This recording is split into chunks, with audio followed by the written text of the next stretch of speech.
hadn't seen it actually, to be honest with you. Um, but I thought obviously for sure there was a goal, but I haven't seen it yet. So, but obviously changes it because if we score that, we're up 1-0. But we can't use that as an excuse today. It's massively disappointing, the result. I mean, you can call it cruel. I've seen this result time and time again over the years that I've been in the game as a player and coach. You've seen it. Call it cruel. You can say that we shouldn't have lost. But on the other side is it's fair too, because we didn't score a goal. And we gave up a goal, a few chances they had, which weren't many. They were able to find a goal. And we weren't with all the chances we had and all the possession we had. So you can say based on flow and chances created for us and chances created for them that it's cruel, but we still got to find a goal and we still got to make sure that on a long throw-in, which is a goal out of nothing, throwing the ball in the box, you got to make a play. And it comes down to man-to-man marking. We lost the first ball, we didn't attack the ball, and we lost the mark on the second ball, and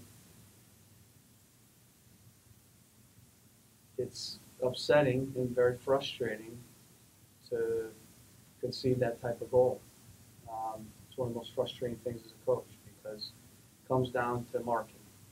It's elementary play where you're marking a man. And you see a lot of goals on set pieces. Every team concedes them.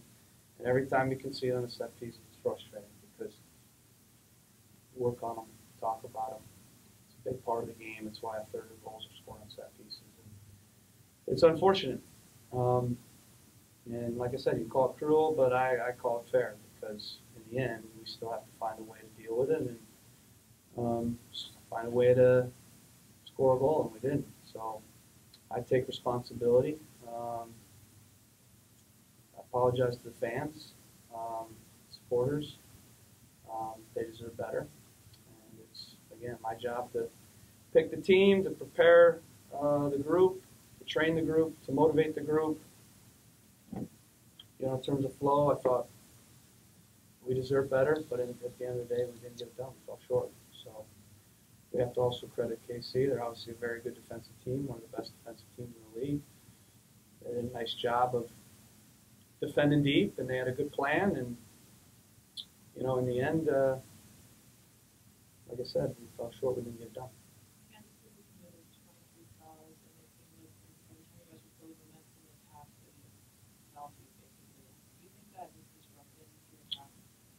Yeah, I mean, but it's a part of the game.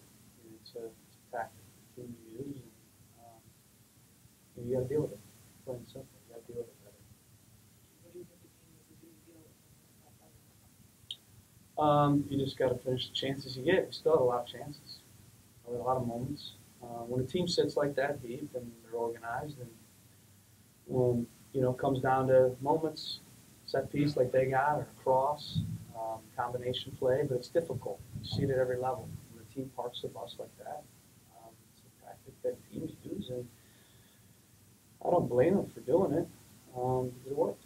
They got 3 points.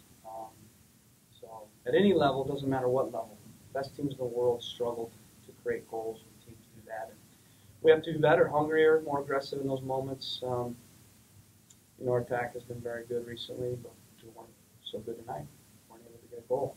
Obviously, we had a lot of ball, and in terms of flow, we were in a position to win the game, but you still got to, I said this time again, broken record, you got to make plays in the boxes. And I can't remember many chances they got from the run of play other than long throw-ins. I think that's pretty much what they got. And yet, we somehow let them find a goal off that. And that's disappointing. And then somehow we don't find a goal. That's soccer. And you've seen it, I've seen it, time and time again. So we got to get back to work on Monday, and we're behind it. We gotta keep pushing because it's not lost, but we definitely have to make up for these results that we haven't been getting at home. So last year's record was dominant. This year, 2 losses, 10 the same I think if you watch all the games, I mean, we're still dominating games, you know. So I think a lot of it is teams are respecting us more, so they are adopting more of a negative tactic um, because obviously running with us at home is difficult. And I mean, that's the MLS Cup champions, and you saw that they were content to sit behind the ball. And obviously, they have some guys gone and guys injured, so it was, like I said, I don't blame them. It was a smart tactic. And if we get that first goal, the whole game's different. You let a team hang around long enough, and then they can steal a goal like they did.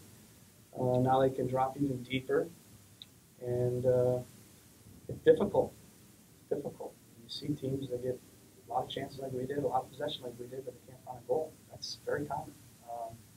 And, you know, it's frustrating from a coach's standpoint that we weren't able to find a goal. But, you know, sometimes you don't find a goal. That's soccer. A couple of times this year, you guys have had matches where if you win, you get a bumper later on, put yourself in the top 5 teams. You haven't won those. Did that have any? What's that like? Just sort of emotion. Well, I think it's disappointing. Obviously, if we wanted to be above the red line, we would have been on third place. So, again, that's the other side of this. We're still with 17 games left, with an opportunity. But we haven't been getting results at home. That's disappointing. And, I take responsibility. Time for one more, please. Caleb, you didn't use your third sub. Can you tell us a little bit about your thoughts on that late in the game? Yeah, because I didn't want to take out some of the attacking guys I had in there. I mean, that's the only way I could have made the third sub. So we obviously had Chara sitting, and we had 3 in the back. That's about as ambitious as you can, and adventurous as you can get. And even Jorge was getting forward. So really, we were defending with 2 players, 2 center backs, and Chara sitting. And I wasn't going to take Adi off. I was going to take Gaston off. I put Maxi on. I wasn't going to take Larry off or Nagby or Will Johnson. All those guys have proven that they score goals. So to make the third sub, it would have been a like for like because you're not going to be more ambitious than a 3-3-4, which is basically what we're playing. So it's worked in a lot of games, and like I said, I just felt with the guys I had out there, based on obviously past games, they've gotten it done. But it fell short today, and I think we've relied too much on having to chase a game. We relied too much on having to pull out a goal late, and I think this was a game that finally cost us. Sometimes you need to get punished to realize you need to change something. And the reality is, in 17 games, we've conceded the first goal 12 times. And 8 of those games out of the 12, we've gotten a point or more. But the big reason that we have the points we have is because we've been conceding early. And when you concede early and chase the game, you greatly reduce your chances of winning. The percentages in every league in the world when you score the first goal of winning or tying is extremely high. Your percentages of winning when you concede the first goal are very low. And we have put ourselves in a position far too many times where we've conceded the first goal. And usually it's out of a play that should never happen. It'd be easier for me to come in here and say, hey, Kansas City, they were the better team. They showed that. They had more chances. They scored a great goal.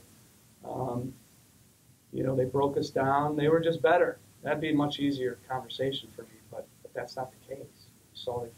We controlled the match. We controlled the possession. We had more chances. They had very little from the run of play, and yet we are left with an empty result, an empty feeling. And I think the biggest thing is giving up early goals. When you play from behind too many times, you can't rely on that. We've relied on it, and we've pulled it out, like I said, a point or better 8 times, but we're decreasing our chances of winning by doing that. And they're very much correctable goals. It's not like we're getting broken down. It's moments, it's plays, it's losing a mark, it's cutting out a cross. It's things that for me at this level shouldn't happen. And I think that's why we're where we're at. You know, but the attack, they didn't score today, but, you know, we've shown to be a good attack. We're going to create goals. We just can't keep relying on operation come from behind. Which it seems like every second half, it's, all right, here we are, operation, we're down 1, we're down 2, and we pulled out a lot of them. It's pretty amazing. It shows that this team has spirit. It shows we got a good attacking group. But we fell short tonight, and you're going to fall short if you put yourself in that position as many times as we have. You're going to eventually fall short. But we need to start getting the first goal. But for me, it's not conceding the first goal. Because the first goal usually comes. And you got to give your team a chance for it to come. You know, the first second and third long throw they had nothing from the run of play, no chances. And they chuck the ball in the box with the hands. So it's not anything they do great to create it. Literally throw it in the box, and the ball falls, and the guy scores it. So for me, it's a play that should never happen. If we can't make that play, then we don't deserve to win. Thanks, everyone. Locker room's open.